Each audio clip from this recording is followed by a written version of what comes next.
Both Sir Andrew, Aguecheek and Dogberry are funny of their own accord. However, additional humour is provided in Twelfth Night by the manipulation of Sir Andrew by others, most notably Sir Toby Belch.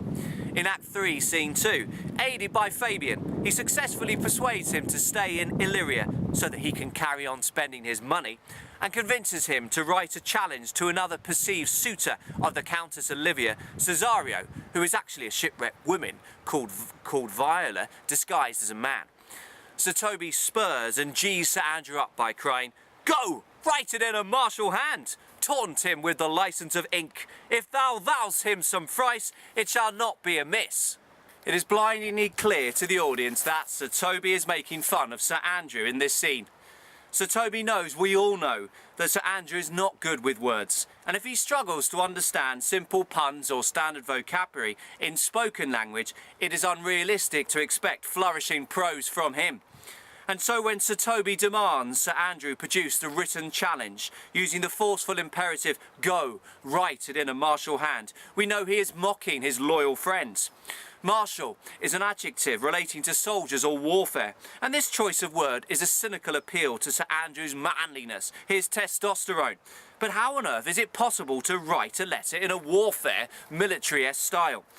All Sir Toby is doing is encouraging Sir Andrew to mangle his language in as over-the-top way as possible in order to provide him, and perhaps the audience, with some cheap laughs.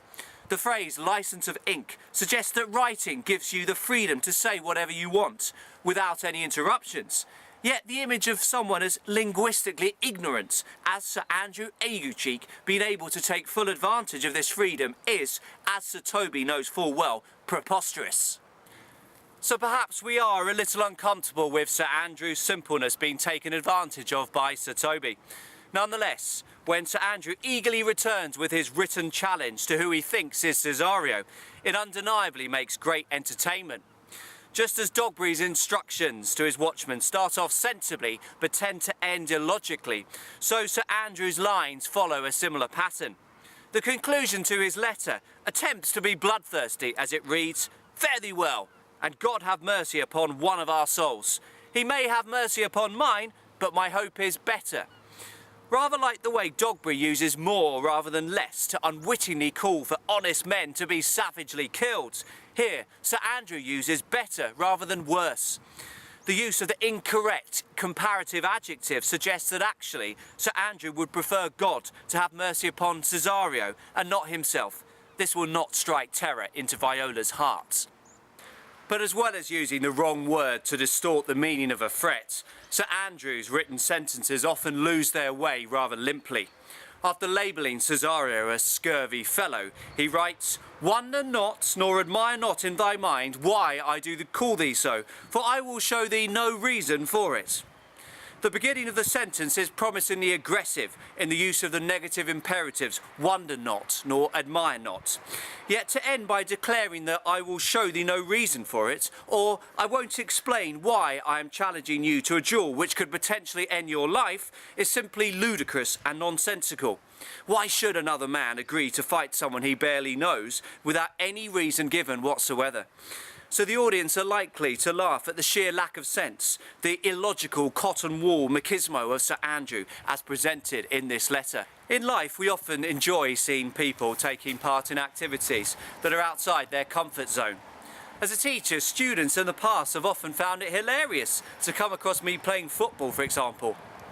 Have found it astonishing that a teacher could have interest outside the classroom. Or there are the reality TV shows in which celebrities take on challenges that are outside their area of expertise. And so, in I'm a Celebrity, you might have a darts player attempting to swallow a crocodile's penis, or the Olympic long-distance running champion, Mo Farah, attempting to throw the javelin in the BBC's Superstars Christmas programme. It is fun to watch people we know something about doing something completely different, particularly if it turns out that they're no good at it. And this is where the humour lies in Sir Toby's plan to get Sir Andrew to fight against Cesario. Sir Andrew is no fighter, isn't remotely brave. As Sir Toby vows in Act 3, Scene 2, if he were opened and you find so much blood in his liver as will clog the foot of a flea, I'll eat the rest of his anatomy. The Elizabethans believed the liver to be the source of passion. Sir Toby feels so strongly that Sir Andrew has no blood or passion within him that he is prepared to turn to cannibalism if even the tiniest speck is found within him. Taking part in a duel obviously requires a considerable degree of feelings, anger, bravery, testosterone, which Sir Toby believes his counterpart knight doesn't possess, and so is highly amused at the whole enterprise. And so comedy can be found by taking someone out of their comfort zone and confronting them with a completely alien scenario.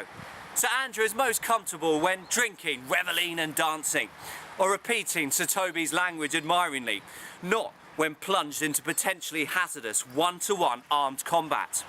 In a similar way, further humour is found in Much Ado About Nothing, when Dogberry leaves the comfort zone of issuing instructions to inferiors and arrives to impart some important information to Leonato, who is no lesser than the governor of Messina. This exchange takes place in Act 3, Scene 5. Dogberry is there to provide information which could actually prove incredibly valuable to Leonato. The news that Claudio and Don Pedro have been tricked by Don John into believing that Leonato's daughter Hero is unchaste. However, on this occasion, Dogberry's inability to use language precisely results in both customary moments of hilarity and Leonato not finding out the news that could have saved a huge amount of heartache. Leonato is in a rush. It is the morning of his daughter's wedding after all, and so frustrated by Dogberry's waffle, he says bluntly to him and his sidekick, "Neighbours, you are tedious."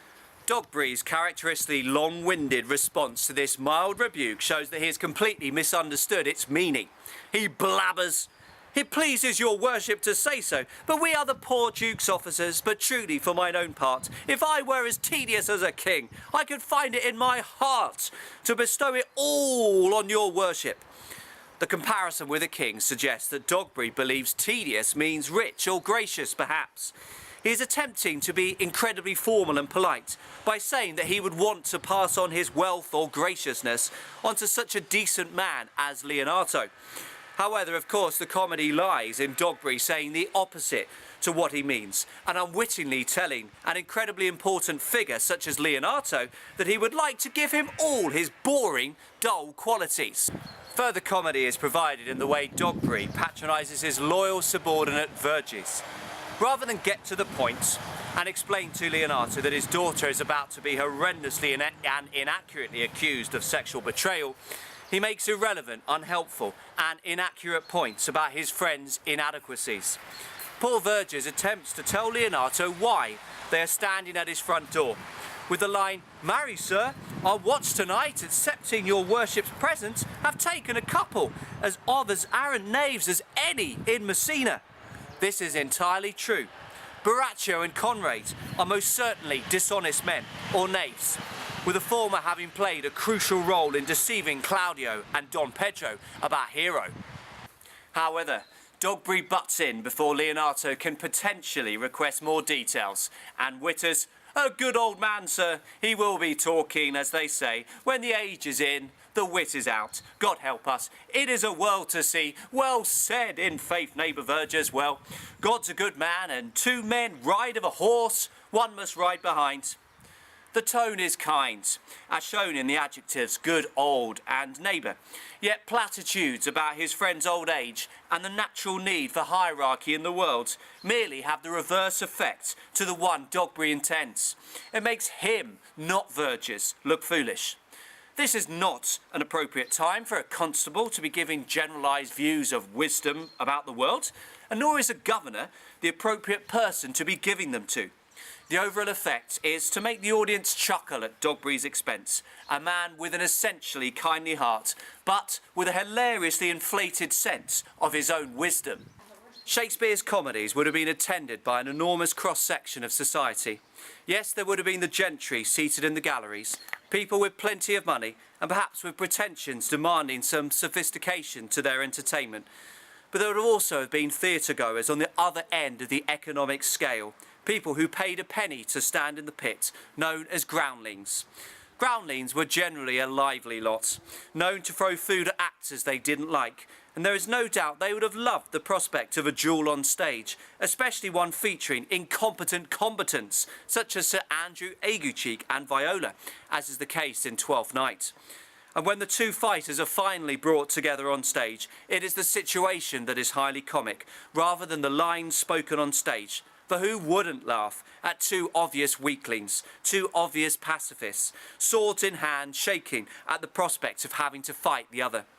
This fight is shown brilliantly in Trevor Nunn's 1996 production of the play. Having been led to each other to fight, Nunn adds to Shakespeare's original by having Viola and Sir Andrew, played by Richard E. Grant, neatly walk straight past each other, eyes straight ahead, rather than commence battle. Have one belt with you.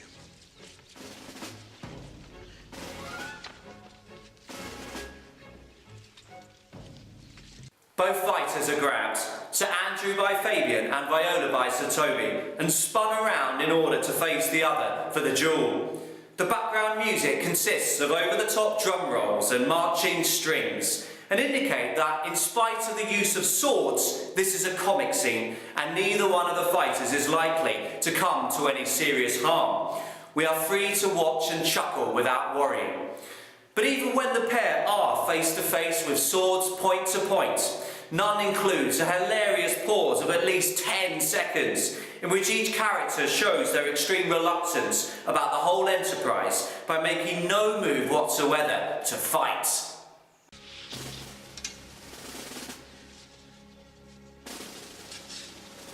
Come on.